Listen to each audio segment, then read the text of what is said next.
Well, Panini just released big news that could completely change not only how we buy and sell our sports card NFTs, but also how we own them. Now, I have the full statement here beside me.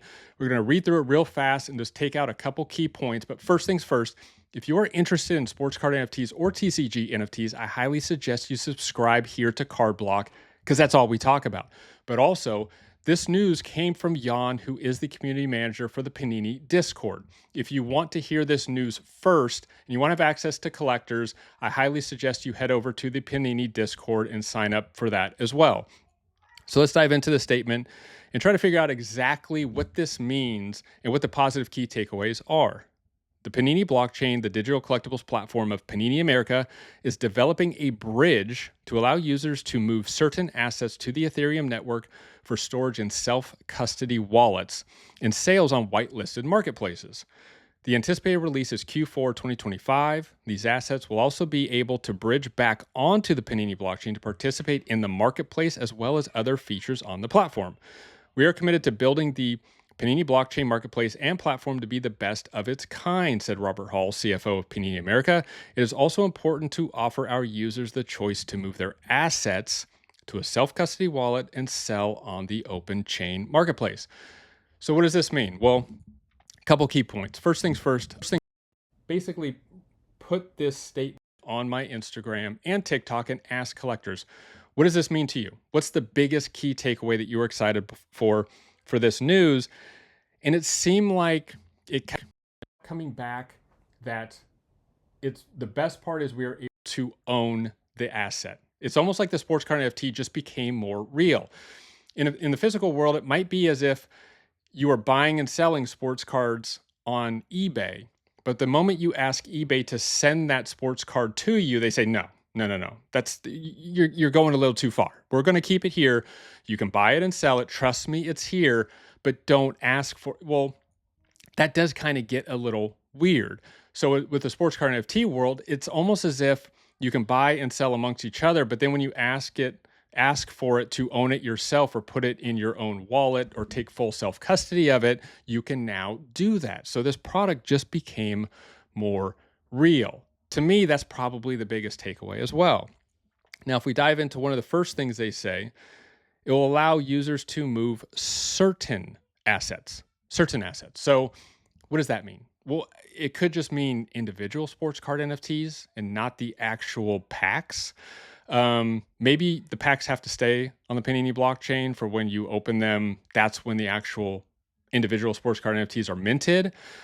It could mean they're going to maybe only allow legendary, rare, or ultra rare. Usually those have a scarcity or a total mint count of 1 to 100. And they're generally a lot more money. Maybe the higher end assets or sports card NFTs are going to be allowed to do this at the beginning. I can see why one of the higher end collectors who have just all this money and these top, highly collectible assets would maybe want to move these to like a cold storage wallet or just have them in their custody. Maybe that would make them feel more comfortable. So that could be it as well. And then it also touched on sale on whitelisted marketplaces. And I guess what comes to mind is OpenC. Now I'll touch on OpenC in just a second when it comes to buying and selling these particular sports card NFTs on that. But then it just gets summed up that we are committed to building the best marketplace and platform. I believe they are, because obviously they have, and they've made big steps, not just this one this year. I mean, there's been 3 big updates this year. The first one was they took the card and made it more 3-dimensional. So if you've seen some of my videos or you're on the Panini blockchain, the card is completely 3-dimensional. It looks really cool. And it took it from just a static front and a static back. And that happened this year. And then after that, just recently in the past, probably 4 weeks, they released what they call the data dive, which is just ultra transparency. You can break down the market in sports, in card sets, in athletes, and you can see exactly what's going on when it comes to pricing over time, rarity, mint counts, scarcity. I mean, anything you could imagine, you can break down in their data dive. And now they've come out with this where they're saying by the end of the year, you're actually going to be able to take full self-custody of the actual sports card NFT, which, again, is like just another level of just making these even more real in eyes of collectors. Now, to circle back real fast, when it comes to selling these on a different marketplace like OpenC, whether it's ready for that or not, if you're following Tops at all, Tops had NFTs a couple years ago. I mean, it who knows exactly what happened to that, but they basically shut it down, and now it's fragmented with different blockchains. I think the first series is still on the Wax blockchain.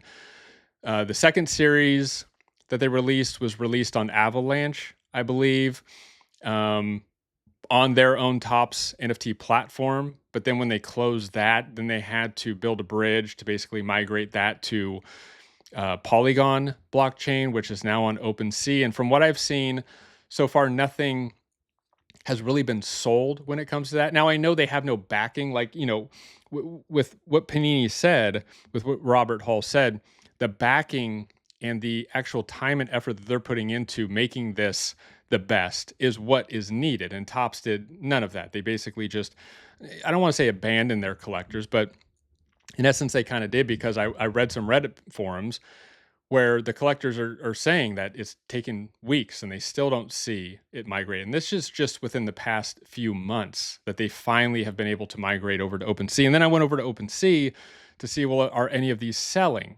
And it doesn't look like really any of them are selling. So in essence, it turned into kind of a shit show, for lack of a better term.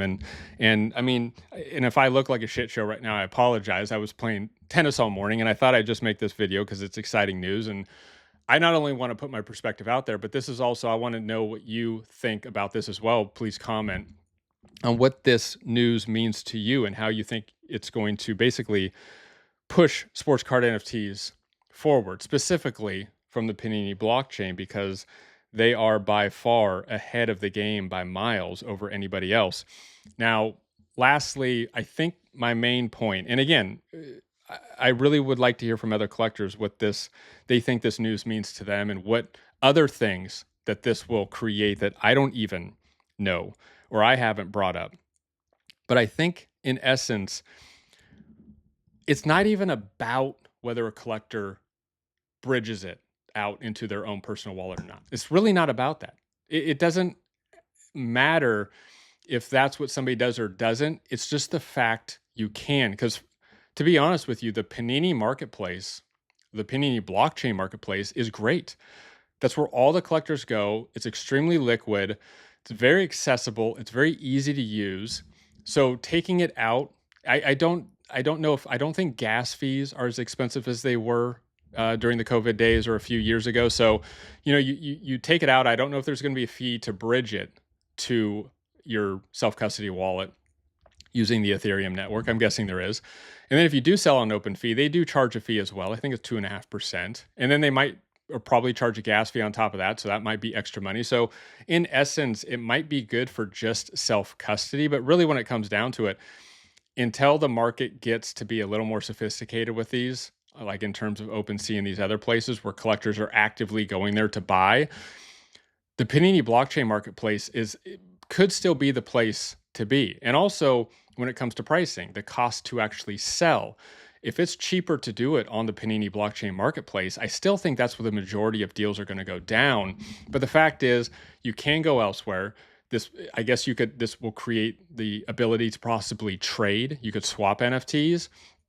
And then, or just put them in cold storage. Just know that you have them where you're comfortable having your assets, and it could just be all that is. But the fact is it just opens up that much more, or a higher level of just owning what it is that you're collecting, even though it is digital. So what do you think? What do you expect to come out of this? What are the key points that I missed?